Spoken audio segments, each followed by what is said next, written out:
3, 2, 1, live season. Let's go. Donc, we back. Je m'appelle Nathan, pour ceux qui ne le savent toujours pas. Je m'appelle Nathan. Je m'appelle Paul, nous sommes live season et notre défi, c'est de vous donner une vidéo par jour pendant toute l'année. Let's go. Donc, aujourd'hui, on va parler de quelque chose qui passionne les gens, j'ai envie de dire, qui passionne beaucoup.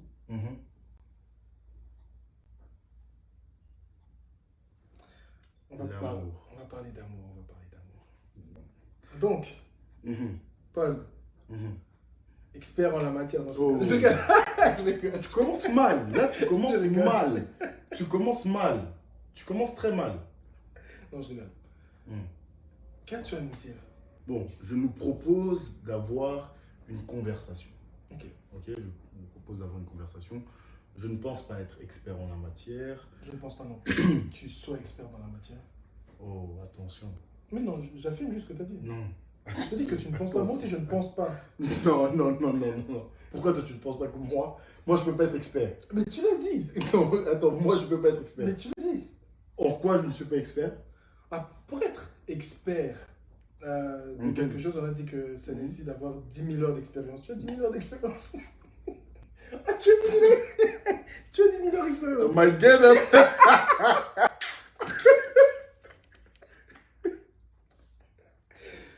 Parler de quels sont, parce que généralement nous on relie beaucoup les choses à la Bible, tu vois. Oui. De dire, j'ai envie de te demander, quel est pour toi un principe que tu peux appliquer en amour et que tu as tiré de la vie, pratico-pratique, dans la vie de tous les jours pour toi, tu vois. Si tu veux, je commence comme ça, je te donne un exemple, tu vois. Non, vas-y. Moi, je me rappelle un jour, en 2000, je pense 20 ou 19, je méditais sur l'amour, sur le mariage, etc., etc. Et il y avait un passage dans Genèse qui parlait de la création, tu vois. Et ça disait que Dieu a créé ceci, Dieu a créé cela. Et puis après, quand Dieu a créé l'homme, dans le passage, on dit, Dieu a dit, l'homme ne doit pas être seul. Je paraphrase, tu vois. Il n'est pas bon que l'homme soit seul. Mais après avoir dit ça, il n'a pas envoyé Ève. Bizarrement. Ce qu'il a fait, c'est qu'il a donné une tâche à Adam de nommer les animaux. Et en nommant les animaux, Adam s'est rendu compte qu'il lui fallait une aide semblable. Et c'est là que j'ai compris que Dieu, pour te donner ton partenaire ou partenaire de la destinée, tu vois, il va te donner comme des épreuves, ou bien il va t'amener dans une saison de ta vie où tu sens que tu as besoin de cette aide. Parce que Dieu savait qu'Adam avait besoin d'une aide. Mais il n'avait pas donné Ève directement. Il a d'abord donné une tâche à Adam pour dire, ok, je sais qu'il a besoin de la femme, mais lui, il ne sait pas encore. Je lui donne ses tâches, et en faisant la tâche, il va se rendre compte qu'il a besoin d'elle. Tu vois. Et quand j'ai mis ça dans la vie de tous les jours, je me suis rendu compte que des fois, tu veux, you just want to have a woman. Tu n'en as pas besoin. Dieu ne te donne pas une femme quand tu veux, juste. Moi, je ne parle pas de date, vite fait, tu vois, des petites relations, des amourettes. Je parle de quelque chose de durable, de mariage. Il te donne ton partenaire quand tu en as besoin. Et c'est pour ça qu'Adam en avait besoin. Il avait besoin de cette aide. Semblable. Mais des fois, et moi je suis même, ça nous arrive souvent, tu es là, j'ai envie d'avoir une partenaire. Puis après tu te poses la question, je me pose toujours la question, est-ce que j'ai envie ou bien est-ce que c'est ce dont j'ai besoin ou bien c'est juste une envie, tu vois. Et pour moi, c'est quelque chose qui m'a marqué quand j'ai médité sur le mariage et qui me parle jusqu'à aujourd'hui, tu vois. Jusqu'à aujourd'hui, à chaque fois que je veux faire quelque chose, je me dis pour le mariage, je me dis, est-ce que j'en ai besoin? Ou bien j'ai juste envie de combler cette affection, de combler ce manque, d'avoir quelqu'un à qui appeler, à qui texter, d'avoir ah ben ça va, comment s'est passée ta journée, etc. Est-ce que tu en as envie, mais est-ce que tu en as besoin? Tu vois. Et c'est quelque chose qui m'a marqué bien toi. Je vais rebondir sur ce que tu as dit et j'aimerais dire many of our relationships start by loneliness. That is so true. many of our relationships started because of loneliness. Dis ça en français, ça. Beaucoup de nos relations ont commencé à cause de la solitude. Facts. Pas parce qu'on avait besoin de quelqu'un, mais parce qu'on se sentait seul. Le problème est le suivant. Un homme ne peut pas combler ta solitude. Impossible. Un homme ne peut pas combler le vide qui se trouve dans ton cœur. Il n'y a que Dieu qui peut le faire. En réalité, un couple sain, je le pense, c'est l'union de deux personnes qui sont comblées par Dieu. Exactement. C'est l'union de deux personnes qui sont déjà comblées. Ils ne cherchent pas à être comblés. Facts. Tu vois? C'est deux personnes qui cherchent à être complétées, pas comblées. Nuance. Nuance. Complété. Complétées, pas comblées. Je suis comblé par l'amour de Dieu. Mais malgré que Dieu me comble de son amour, je ressens comme le besoin d'être aidé. Et tu me complètes. Tu me complètes. Tu me combles. Tu ne me pas. combles pas, non. Tu ne me combles Et c'est pas. pour ça qu'il y a des gens maintenant qui passent de relation En relation.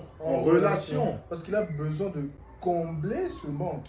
Tu- Cette solitude en fait, that loneliness. Maintenant, les critères, Yeah. quand tu cherches quelqu'un qui veut te combler et quand tu cherches quelqu'un qui veut te compléter, les pas critères la sont même. différents. Yeah. Les critères sont différents. Pourquoi? Une personne, si tu cherches quelqu'un qui veut te combler, tu vas regarder, qu'est-ce qu'elle fait pour moi? Qu'est-ce qu'elle fait ci? Est-ce qu'elle fait ci? À quoi elle parle? Est-ce que je me sens comme ci? Est-ce que je me sens comme ça? Nanana. Tu cherches, tes critères sont... Oh, comment? Tes critères sont fondés par rapport à ta solitude. C'est biaisé. Tes critères sont biaisés. Tu regardes ta solitude et en réalité, tu penses chercher ce qui va combler ta solitude. Pourtant, tu devais regarder, est-ce qu'elle me complète? Quelles sont les choses dont moi j'ai besoin chez un homme ou chez une femme par rapport à ma destinée? Yeah, je capte. Quand tu commences à rechercher les personnes qui te complètent, tu élimines beaucoup de personnes. Facts. Je me donne un autre exemple, principe biblique. Toi qui demandais les principes bibliques dans les relations. Si je cherche quelqu'un qui me complète, je sais que si tu ne crois pas en Dieu et que moi, je suis croyant, on ne peut pas se mettre ensemble parce que tu ne me complètes pas pour ma destinée. Tu es parti chercher un non-croyant simplement parce que tu cherchais à être comblé. Si tu cherchais une personne qui te complétait et que tu regardais les critères, dans les critères, vu que tu dois accomplir une destinée, tu n'allais jamais considérer le dossier. Facts. Tu as considéré le dossier parce que tu as eu des mauvais critères. Voici un principe biblique que je nous propose. Et le pire, c'est quand tu te maries par solitude. Parce que quand tu es en relation par solitude et que tu passes de relation en relation, c'est pas bien parce que tu vas traîner toujours ce bagage de relation en relation que tu vas amener dans ta prochaine relation. Mais quand tu te maries, c'est pire parce que dans le mariage, tu vas te rendre compte qu'en fait, je ne suis pas comblé. Et c'est pour ça qu'il y a beaucoup de divorces parce que, entre guillemets, ce qu'on dit toujours dans les films, l'étoile ou de spark ou... Je ne ressens plus la flamme. Voilà, tu ressens plus la flamme. Quelle flamme? Parce que tu cherchais à être comblé.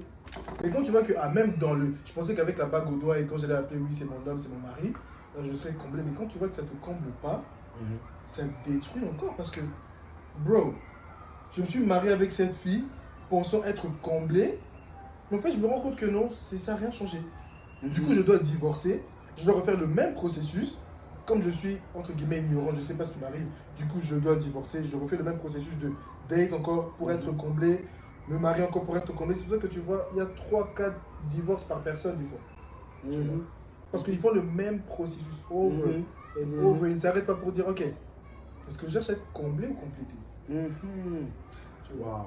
Et tu sais, waouh, c'est très profond parce que ça explique même beaucoup de divorces. Pourquoi? Parce que comme tu cherches à être comblé, quand tu n'es pas comblé, tu dis que l'amour n'existe plus. Tu vois un peu? Alors que un homme ne peut que te combler partiellement. Un homme ne peut jamais et ne pourra jamais te combler. Si ce n'est, il n'y a que l'amour de Dieu qui peut remplir notre cœur. Et à chaque fois, tu sais, à chaque fois qu'on commence une nouvelle relation, les premiers jours, c'est toujours l'amour fou. C'est toujours... Et parfois, on est en quête de ce sentiment. Maintenant. Tu sais, je suivais un monsieur qui disait